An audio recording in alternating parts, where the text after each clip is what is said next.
Bonjour, bienvenue à l'atelier librairie de livres voyageurs animé par Fabienne Roch et moi-même, Bruno Lalonde, et avec mon invité spécial, Ginette Roussy. Alors Ginette, je pense que c'est ta première vidéo avec moi, hein Ginette? Ginette? Elle est très timide, hein? C'est une chatte très réservée, hein Ginette? Alors Ginette Roussy, qui n'a pas l'occasion d'entrer dans cette pièce-là, qui est en fait mon bureau. Voilà. Un de mes... Ouais, c'est mon bureau principal, mais c'est dans un tel fouillis, dans un tel bordel. Je ne sais pas si un jour je vais parvenir à mettre de l'ordre dans ma bibliothèque. Est-ce que mettre de l'ordre dans ma bibliothèque équivaudrait à mettre de l'ordre dans ma vie? Alors, je vais déposer Ginette et je vais vous parler de... Je vais vous lire 2 chapitres aujourd'hui. Peut-être que je vais vous raconter une petite histoire, je ne le sais pas. Mais elle me taraude, cette histoire-là. Elle me fatigue. Vous savez, les bibliothèques privées... Hein, voilà. Les bibliothèques privées sont le lieu, parfois, de règlements de compte assez terribles. Hein? J'ai été témoin. J'ai liquidé, n'est-ce pas? J'ai liquidé l'inventaire, quelques inventaires dans ma vie. Et j'ai participé à des liquidations symboliques aussi.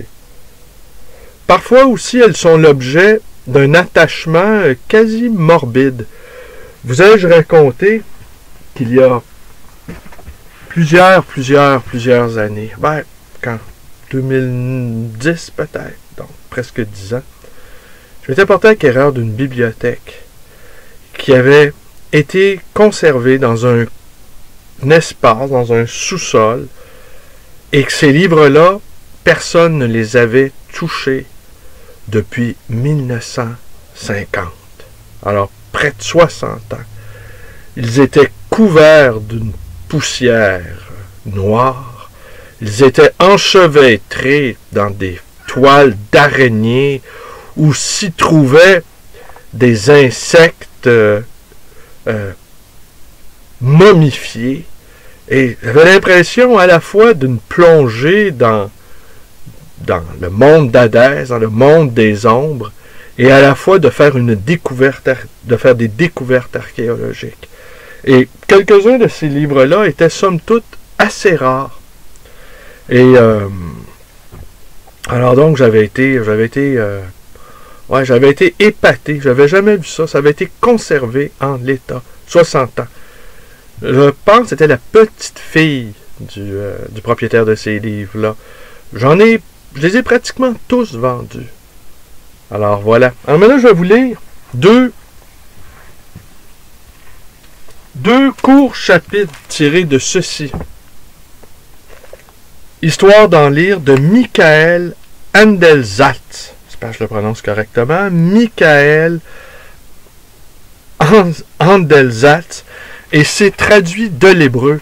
Il est critique littéraire au grand journal Haaretz, le grand quotidien d'Israël, et il a regroupé quelques-uns de ses articles sur les livres et sur la lecture dans ce recueil.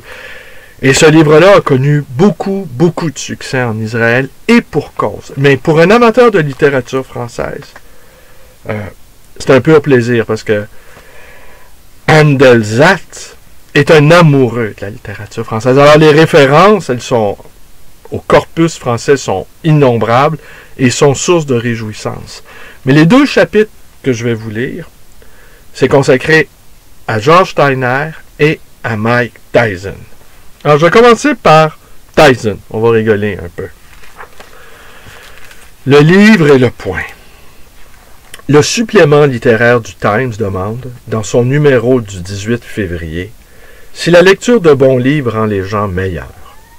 La question est posée à la suite d'une interview pour le magazine Esquire par Pete Hamill, qui a récemment publié un ouvrage autobiographique intitulé « Une vie d'alcoolique » du boxeur Mike Tyson, qui purgeait une peine de 6 ans pour viol dans une prison de l'Indiana. Aussi apprend-on que le Tyson en prison n'a plus rien d'un homme violent ni d'un violeur. Il engloutit littéralement des livres et pas que l'histoire du crime organisé ou des ouvrages sur les pigeons. Est-il ici fait allusion à Jonathan Livingston, le goéland? Mais je ne crois pas, petite parenthèse, là, je ne crois pas qu'on puisse trouver des livres sur le crime organisé dans les prisons américaines. Je sais qu'on n'en trouve pas dans les prisons québécoises. Les livres sur le crime de... Mais par contre, on m'a dit que les livres sur la Deuxième Guerre mondiale s'y trouvaient, hein, qui est quand même la plus grande, le plus grand acte criminel jamais posé dans l'histoire de l'humanité. Mais, comme c'est politique, alors, ça va. Tyson a ainsi lu les livres de Machiavel, et pas seulement Le Prince, mais aussi L'Art de la guerre. Et que Tyson a-t-il appris de Machiavel? Il a compris qu'il était important de savoir ce qui poussait les gens à agir. Ce qu'ils veulent. Que veulent-ils, bon sang? Demande-t-il. Tyson lit aussi Voltaire, l'homme à qui l'on prête cette formule « Je ne suis pas de votre avis, mais je me battrai jusqu'à la dernière goutte de mon sang pour que vous ayez le droit d'exprimer votre opinion. » Voltaire n'a probablement rien dit de ce genre, bien qu'il ait agi dans cet esprit-là. S'il avait dû affronter Tyson pour pouvoir exprimer son opinion, il aurait certainement perdu par KO au premier round. Je pense qu'il serait mort avant même de monter dans le ring. Mais Tyson ne fait pas que s'émerveiller. Vous voyez, à l'Explore, là, il y a des boîtes partout ici dans ce... C'est un mix à la fois de ma bibliothèque perso. Ce que vous voyez ici, c'est une partie de ma bibliothèque perso. Et ce que vous ne voyez pas, fort heureusement, ce sont des cartons remplis de livres qui sont à la fois des livres appartenant à la librairie et des livres appartenant, mais en fait, tous les livres à la fois dans la librairie, tant que je ne les ai pas vendus, ils m'appartiennent. J'avais dit ça à un de mes confrères une fois en boutade, en rentrant dans sa librairie. Ici, il n'y a que des invendus. Il avait un peu mal pris, il n'avait pas saisi le second degré. Mais Tyson ne fait pas que s'émerveiller à la lecture de Candide, qui nous a tous rappelé à notre devoir qui est avant tout de cultiver notre jardin. Tyson apprend aussi de Candide ceci: tu commences à entreprendre quelque chose et tu finis par faire autre chose, car le monde ne te donne pas le temps de faire ce qu'il faut faire. Et Voltaire, c'était quelque chose, dis-moi, il n'avait peur de rien, on le mettait sans cesse en prison et il continuait d'écrire la vérité. Alors vous avez compris ici, Mike Tyson était un grand admirateur de Voltaire. Bon, il aurait peut-être épargné, il n'aurait peut-être pas passé le chaos au premier round devant un homme, le courage intellectuel, hein? Bon. Cela pour le contenu. Pour ce qui est du style, le boxeur préfère Hemingway, qui écrivait avec, on ouvre les guillemets, des mots courts et percutants, comme un direct ou un uppercut. Et Tyson, lecteur, sait aussi tirer des conclusions et élargir le cercle de ses connaissances. Par exemple, je lis que Hemingway aurait dit que jamais il n'aurait voulu se battre 10 rounds contre Tolstoï. Alors moi, je dis, « Hey, il faut le voir, cet homme-là, Tolstoï. » Et moi aussi, j'ai vérifié. C'était très dur. Je me suis assis avec un dictionnaire pour chercher les mots. Mais il me plaît. Je n'aime pas son écriture, car elle est trop compliquée, mais j'aime sa façon de penser. Ginette. Allez. Ginette, qui n'a qu'une seule envie, c'est d'escalader, hein? C'est d'escalader les cartons. C'est trop beau, hein? C'est trop cool ici, hein, Ginette? T'as plein d'endroits où tu peux te cacher, te dissimuler, hein? Ouais. Surtout, elle doit se dire, il parle tout seul. C'est assez étonnant. Mais non, je ne parle pas tout seul. Je parle pour une petite poignée d'amateurs fervents. Alors voilà, Tyson qui se coltine. Je pense que je vais vous lire demain plutôt ce que dit Steiner. Et après-demain, je vais vous parler du dernier livre de Finkielkraut qui nous parle de Martin Heidegger. Martin Heidegger. Mon Dieu, c'est le combat avec l'ange pour moi, Martin Heidegger. Nul doute que la lecture de bons livres a rendu Tyson plus sage. La question de savoir si la lecture de bons livres rend les gens meilleurs n'est pas si simple. Le Prince de Machiavel est incontestablement un bon livre. Mais que dire lorsque l'on sait que s'en sont inspirés les plus grands salauds de l'histoire que l'histoire ait jamais connus?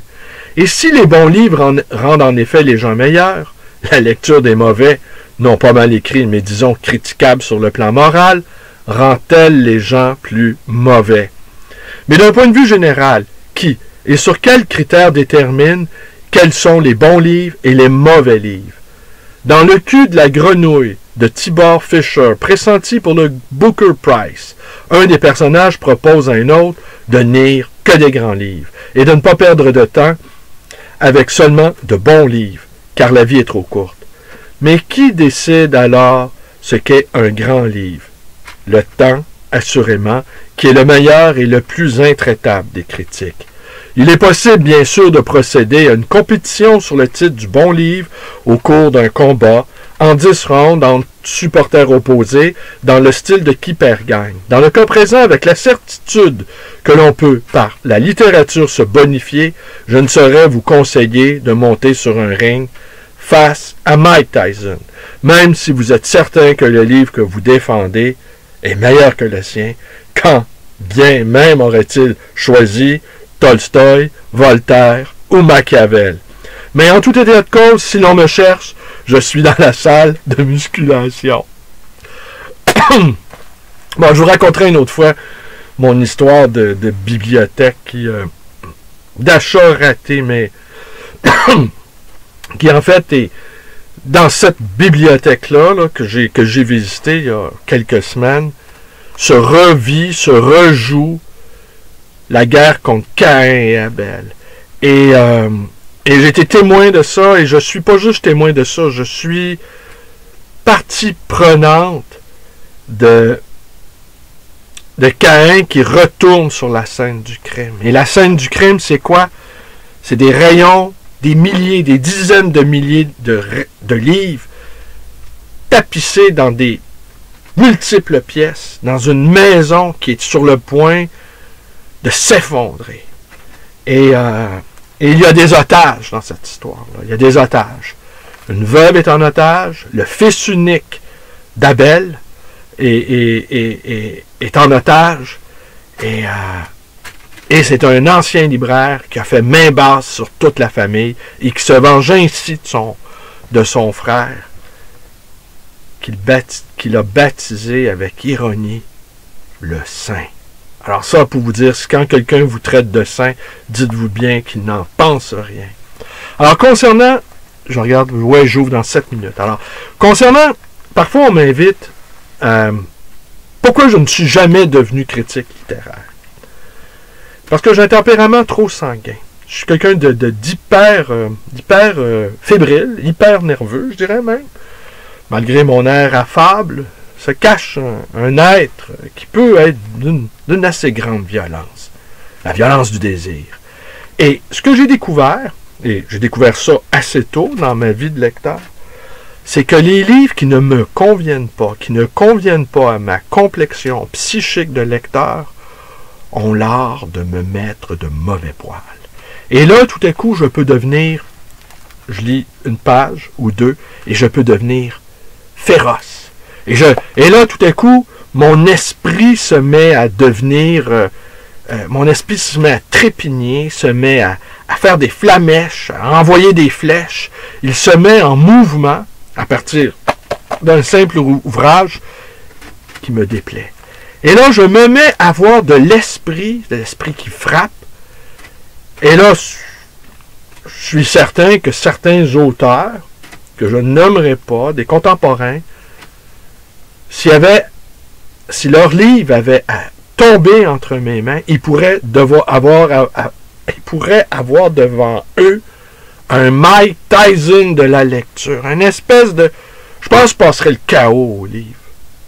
Et les lecteurs, les écrivains, chacun le sait, sont des êtres extrêmement sensibles, mais le lecteur n'a pas à être sensible.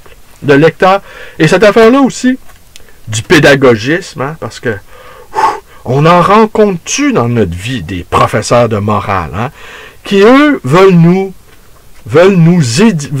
éduquer, hein, en nous proposant des ouvrages édifiants. Ah, ça aussi, ça me rend mauvais. Ça me rend agressif. Et à mon sens, un des plus grands... Et puis la lecture... Ah, il y a une autre affaire qui me rend mauvais aussi. C'est la lecture, la bibliothérapie. Si la lecture vous amène à plonger dans ce qu'il y a de pire en vous, une sorte de traversée du désert, ça c'est bien. Si la lecture vous conforte à quel point vous êtes une personne formidable, qui ne ferait pas de mal à une mouche, ce type de lecture-là, laudative, eh bien c'est fatal. Vous n'avez pas le droit de vous trouver une bonne personne. Que les autres le disent, peut-être, mais pas vous. Quelqu'un qui a lu Dostoïevski, qui a lu Nietzsche, qui a lu Mike Tyson même, c'est qu'il n'est pas... qui a lu Freud, un autre. Sade, ah voilà, Freud, Sade, voilà d'excellents crash tests intellectuels. Qui s'est coltiné, qui est monté dans le ring avec Freud ou Dostoïevski ou Sade, les trois guerriers de l'ombre, ne peut pas sortir indemne et ne peut pas avoir une vision évangélique de soi. Alors le pédagogisme en littérature, c'est l'horreur. Ça nous rend encore plus mauvais, plus de mauvaise humeur. En tout cas, hein? Moi je suis le... En tout cas, j'allais dire, je suis le Eddie Critchman de la littérature. C'est peut-être pas flatteur, mais bon, on n'est pas là pour se flatter. Alors, où c'est que je voulais en venir avec tout ça? Ben écoutez, je pense que ça va être tout. Ça va vraiment être tout pour aujourd'hui. Demain, je vous lis le passage consacré au grand lecteur selon George Steiner. Ah, ça c'est bien. Mais Mike Tyson, c'est pas mal. Hein? Mike Tyson qui lit en prison. Il y a quelqu'un dernièrement, une jeune femme qui me disait, justement parce que, bon, une personne très, très, très, très studieuse, et qui fait des études incroyables en littérature japonaise, voilà, ça me revient. Eh bien, elle me disait qu'elle aimerait bien aller en prison pour avoir la paix, là, être logée, nourrie avec ses livres. Mais pour aller en prison, là, il faut faire de très grosses conneries. Et sommes-nous prêts à faire de très, très, très, très grosses conneries pour pouvoir enfin étudier et écrire à notre goût? Et puis, qu'est-ce qu'il faut faire aujourd'hui pour aller en prison? Hein? Je sais pas trop. Hein? Je sais pas trop. Ah, tenez, je vous raconte une dernière histoire de banditisme, cette fois-ci. Vous savez, Vito Rizzuto, qui est mort dans son lit, ça pour un mafieux, c'est pas possible. Et lui a été emprisonné dans la prison à sécurité maximum en Californie, là où est incarcéré le 21e terroriste du 11 septembre, un Français d'origine marocaine dont le nom m'échappe, là où est incarcéré Unabomber. Alors, et lui, Rizzuto, à tous les jours, pendant des années, il rédigeait une lettre de plainte contre ses conditions carcérales au juge qui l'avait condamné. Alors, vous imaginez un peu la réaction. Parce que les services de sécurité, évidemment, très certainement, interceptaient les lettres en question. La question n'est pas là. Le juge a été informé que Rizzuto, à tous les jours, lui faisait parvenir une lettre écrite, manuscrite. Et le juge, pour les premières fois qu'il a entendu ça, il a dû se dire « Ouais, c'est un méchant taré. » Après 6 mois, il prend un coup de téléphone à la sécurité. Est-ce que notre animal, dans sa prison, a encore écrit une lettre? Oui, monsieur, ça continue. Ah, imaginez 6 mois, 1 an, 1 an et demi, 2 ans, 5 ans, 6 ans, 7 ans. Tous les jours, Rizzuto s'assoyait et envoyait sa lettre. Regardez là, moi je suis certain que le juge, ça lui jouait dans la tête, ça. Il s'est dit, man, il devait se dire, ce gars-là, quand il va sortir de prison, heureusement, finalement ils l'ont pris, ils l'ont mis dans un avion, ils l'ont menotté. Et on a su aussi également qu'il avait tout avoué. Il avait réussi à le piéger. La GRC avait réussi à le piéger c'était une recrue, en plus de la GRC, une très, très, très belle femme, qui était assise dans un avion. Ça, avant, c'est là où il s'est fait pogner, justement. Au cours d'une traversée, il lui avait avoué un paquet d'affaires. C'était... Mais ça, l'orgueil des mafieux, l'orgueil insensé des mafieux, c'est souvent ce qui les... Oh, il est 11h01. C'est souvent ce qui les perd. Hein? Et où je voulais en venir avec tout ça? Ah ben, j'ai perdu le fil de mon idée.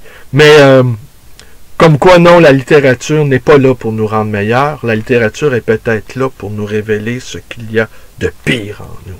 Et à partir de cette traversée du désert, à partir de cette traversée du miroir, de cette plongée dans les abysses de notre inconscient, de ce qu'on peut faire de pire, peut-être y aura-t-il une rédemption au bout. Mais ce n'est pas les ouvrages vertueux qui peuvent nous aider à devenir de meilleurs êtres humains. Alors, pour répondre à la question, la réponse est non. Les livres ne nous servent pas à nous rendre meilleurs. Ils nous servent à débusquer ce qu'il y a de pire en nous. Et peut-être après, si on réfléchit, si on continue à travailler sur soi, peut-être on va devenir des meilleurs êtres humains. Alors, c'est tout pour aujourd'hui. À demain pour la suite avec George Steiner et après-demain avec Phil Kenkrauth sur Martin Heidegger. Bonne journée à tous. Merci à Ginette de sa participation. Attendez, je vais vous la remonter une dernière fois. Viens, Ginette, viens. Alors, Ginette, voilà, hein? Pas une belle bête, ça? Ginette Roussy. Une étoile est née. Hein, Ginette? Hein, la belle fille? Voilà. Merci, bonne journée à tous.